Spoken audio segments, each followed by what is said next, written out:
Now we are going to discuss about vacuoles. So what is a vacuoles? Vacuoles is single membrane bounded cell organism. Single membrane bounded cell organism. And their single membrane is called as this membrane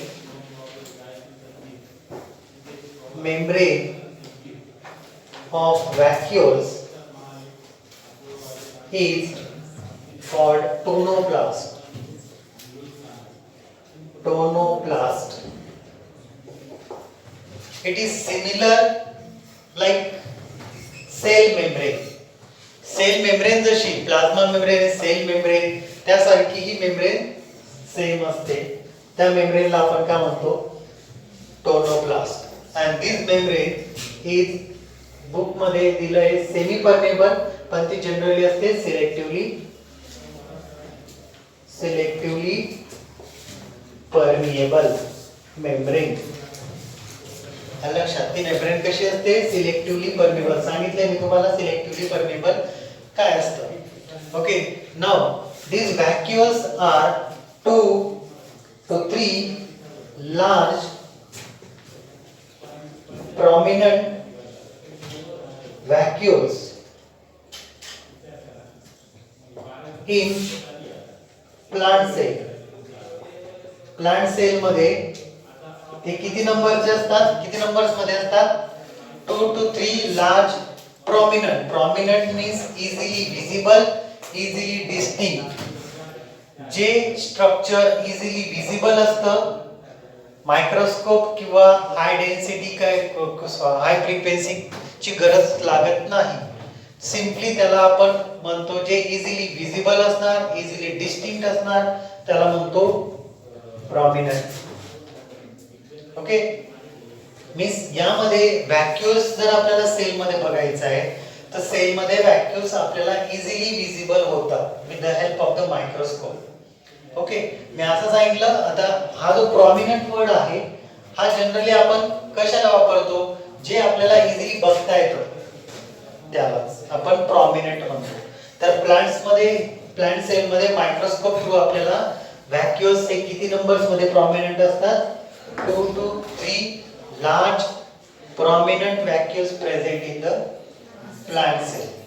It occupied 90% of total volume of cell. हा किती space occupied करतो plant cell मध्ये? 90% total जो volume आहे सेलचा तो occupy करत असतो. आणि हा व्हॅक्यूल्स कसा लोकेटेड असतो? व्हॅक्यूल्स सेंट्रली लोकेटेड असतो. सेंट्रली प्रेझेंट असतात. म्हणजे सपोज जर ही प्लांट सेल आहे तर या प्लांट सेल मध्ये लार्ज सेंट्रल व्हॅक्यूल्स असतात आणि साइडला काय असणार? Nucleus in plant cell. समजलं का? काय सांगितलं? Vacuoles is single membrane bounded cell organism. ही त्यात काय दिसते आपल्याला? Single membrane. कळलं? Okay, and this membrane of vacuoles is called as tonoplast. याला काय म्हणणार आपण? This membrane is called as tonoplast. This membrane is selectively permeable, means which allow the all solvent but selected solute molecules. समजलं? It is in number किती असतात? 2 to 3 large vacuoles. किती असतात ते नंबर? 2 to 3 असतात. प्रॉमिनंट असतात, easily visible असतात, easily distinct असतात. ओके आणि ते कसे लोकेटेड असतात? सेंट्रली. ते सेंट्रल लोकेटेड असल्यामुळे न्यूक्लियस कुठल्या साइडला जातो? पेरिफेरीला साइडला न्यूक्लियस असतो. आणि तो किती स्पेस ऑक्युपाइड करतो? नियर अबाउट 90% ऑफ स्पेस और the volume occupied by the plant cell. हे प्लांट सेल मध्ये सांगितलं. ॲनिमल सेल मध्ये काय असतं? देअर ऑफ लार्ज नंबर त्याचे लार्ज असतात but large number but small in size. त्याचे नंबर प्लांट जर ॲनिमल सेल असेल सपोज ही तर इथं सेंट्रली लोकेटेड काय आहे?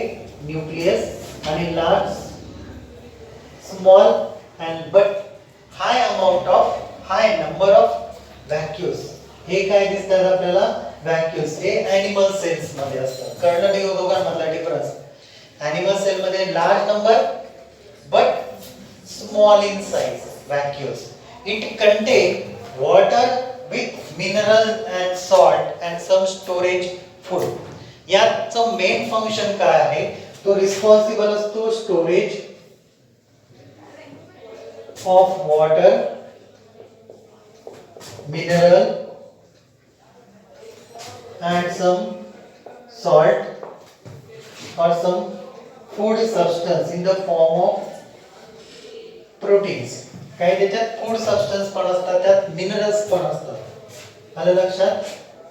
मिनरल्स पण located means storage of water, mineral, salt and food stored inside the vacuoles.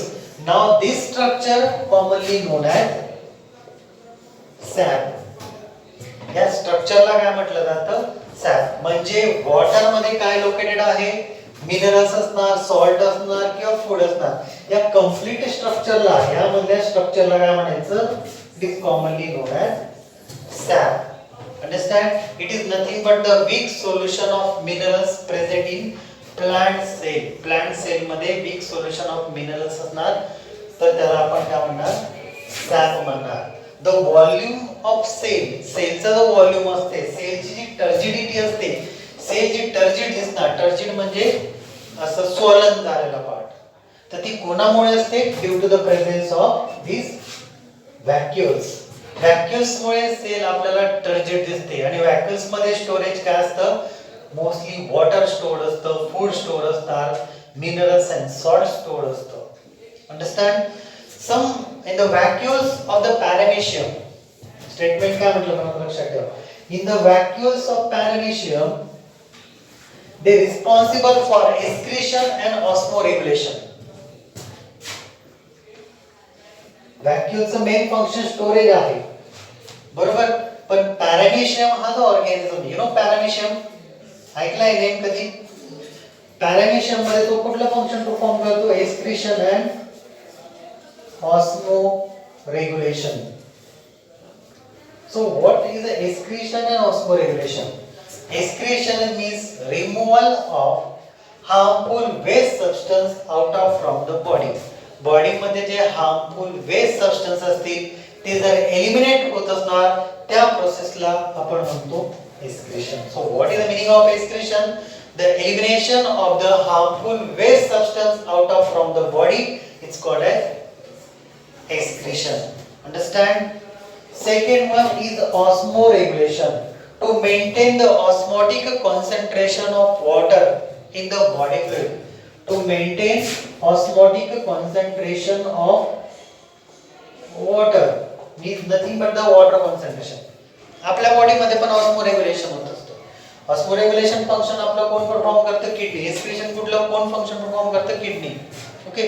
मग बॉडी मध्ये किती अमाउंट ऑफ वॉटर पाहिजे आणि किती अमाउंट ऑफ वॉटर बॉडी मधून एक्सक्रीट व्हायला पाहिजे, याला सिंपली म्हणतो ऑस्मोरेग्युलेशन. सपोज एक इंडिव्हिज्युअल पर्सन असा आहे की त्यांनी कमी वॉटर कंझ्युम केलं असेल, तर युरिन एक्सक्रीशन जास्त होईल का त्यामध्ये? युरिनचं एलिमिनेशन किंवा युरिन फॉर्मेशन जास्त होईल का? नाही. जर सपोज जितकं वॉटर, आता सपोज एका पर्सनने 1 लिटर वॉटर कंझ्युम केलंय, बरोबर, ते 1 लिटर वॉटर युरिनच्या फॉर्म मध्ये एक्सक्रीट होणार का? नाही. युरिनच्या फॉर्म मध्ये ते वॉटर किती एक्सपेल होऊ शकतं? 10 ml. मग बॉडी मध्ये किती रिटेन राहिलं? 90 ml. मग हा जो 90 ml वॉटर आपल्या बॉडीला काय होतं? रिक्वायर्ड होतं. मग हे जे वॉटरचं कॉन्सन्ट्रेशन मेंटेन असणं, हे कोण मेंटेन ठेवतं? व्हॅक्युल्स मेंटेन ठेवत असतो. हे कशासाठी सांगितलं? ऑस्मोरेग्युलेशन आपल्या बॉडीत होतं, पण आपल्या बॉडीमध्ये ऑस्मोरेग्युलेशन किडनी फंक्शन परफॉर्म करतं. हे मी कोणासाठी सांगितलं? For paramecium. पॅरामेशियम मध्ये तो काय करतो? एक्सक्रीशन अँड ऑस्मोरेग्युलेशनचं फंक्शन परफॉर्म करत असतो. Means elimination of the waste substance out of from the body and maintain the water concentration in the body. Body मध्ये वॉटरचं कॉन्सन्ट्रेशन मेंटेन ठेवणं, सिंपली त्याला म्हणतो osmoregulation. Understand this concept? Now, this vacuole is also responsible for the breakdown of the substance along with the lysosome. Lysosome सोबत हा फूडचं digestion करण्यास पण हेल्प करतो. म्हणजे तो काय करतो? सॉरी, फॅगोसायटोसिसला तो हेल्प करत असतो. फॅगोसायटोसिस means engulfing the foreign body, engulfing the foreign substance. Foreign substance engulf करणं म्हणजेच काय? फॅगोसायटोसिस. अंडरस्टँड? समजलं काय काय सांगितलं मी व्हॅक्यूल्स?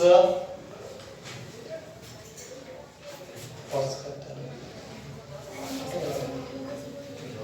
कर.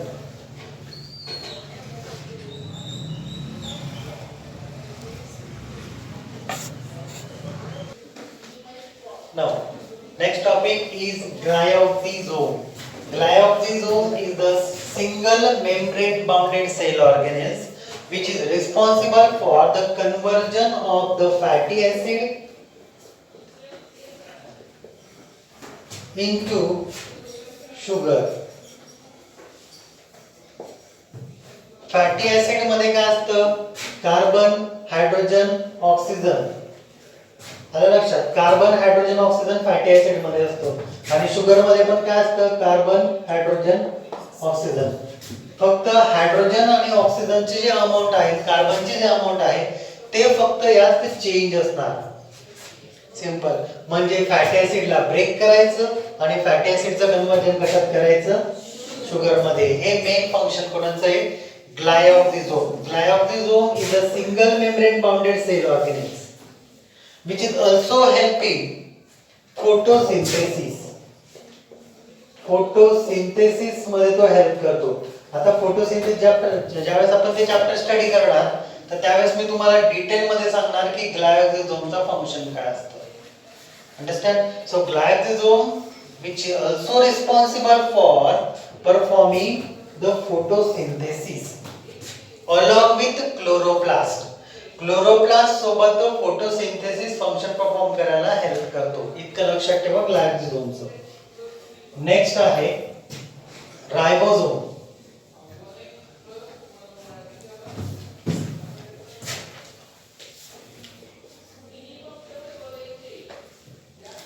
Ribosome is without membrane bounded sale organelles. हा यामध्ये मेम्ब्रेन नसते. ओके, हे लक्षात ठेवा. It is consist bye ribo nucleo protein. तो कशाने तयार झालाय ribosome? Ribo nucleo protein. Ribo nucleo protein means रायबोज nucleic acid plus proteins. त्यात काय कंटेंट असतं? रायबोज न्यूक्लिक ऍसिड. जनरली आपण त्याला म्हणतो त्याचं short form RNA. Ribose nucleic acid plus proteins. Their complex structure is called as ribosome. So ribosome is separated with the help of ultracentrifuge. रायबोझोमला आपण separate करतो कोणा थ्रू? Ultra centrifuge.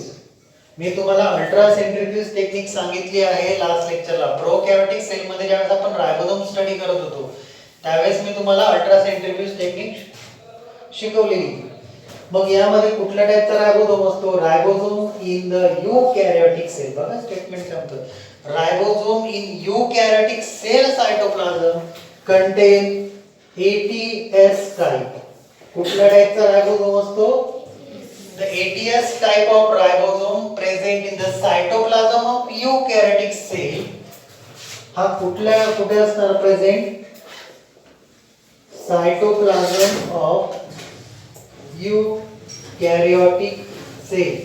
मग pro and 70S ribosome, 70S type of ribosome present in the plastid and mitochondria. In eukaryotic cell, the ribosome is ATS. found in the cytoplasm of eukaryotic cell, but 70th type of ribosome present found in the plastid and mitochondria of eukaryotic cell. हे दोघेही eukaryotic cell मध्ये असणार, पण हा direct cytoplasm मध्ये असणार आणि हा प्लास्टिड आणि मायटोकॉन्ड्रिया मध्ये लोकेटेड असतो. तुम्हाला माहिती 70th टाइप ऑफ रायबोसोम किती सब युनिटने तयार होतो, शिकवलेलं आहे. 70th type of ribosome consists by how many subunit and which subunit? काय एकदम बंद आहे, काहीच एक म्हणतो मला. हे दोन रायबोसोम आहेत. One ribosome is 30S and another one is 50S. आणि ते सांगितलंय मी तुम्हाला 50 आणि 30 ते 80 होतात आणि आपण काय म्हटलंय त्याला 70S. त्याचं रिझन पण मी तुम्हाला लास्ट लेक्चरला सांगितलंय की त्याला 70S का म्हणतात, ऍक्च्युअल तो 80 व्हायला पाहिजे. इथं काय दिसतंय आपल्याला 80S रायबोसोम आहे. 80S रायबोसोम consists by the two subunit. The one is 40S subunit and the another one is 60S subunit. किती व्हायला पाहिजे 100 सबयुनिट. तर यामध्ये 10 सबयुनिट आणि यातले 10 सबयुनिट काय होतात, रिड्यूस होतात ड्युरिंग प्रोटीन सिंथेसिस. कारण रायबोसोमचं मेन फंक्शन काय रे, प्रोटीन सिंथेसिस. म्हणजे बॉडी सेल मध्ये जितकेही प्रोटीन्स तयार होतात ते प्रोटीन कोण प्रिपेअर करतं, कोण सिंथेसाइज करतं, कोण फॉर्म करतं, ribosome. So ribosome is nothing but the protein factory. रायबोसोमला आपण काय म्हणतो, प्रोटीनची फॅक्टरी. कळलं रायबोसोम काय आहे. स्टॉप.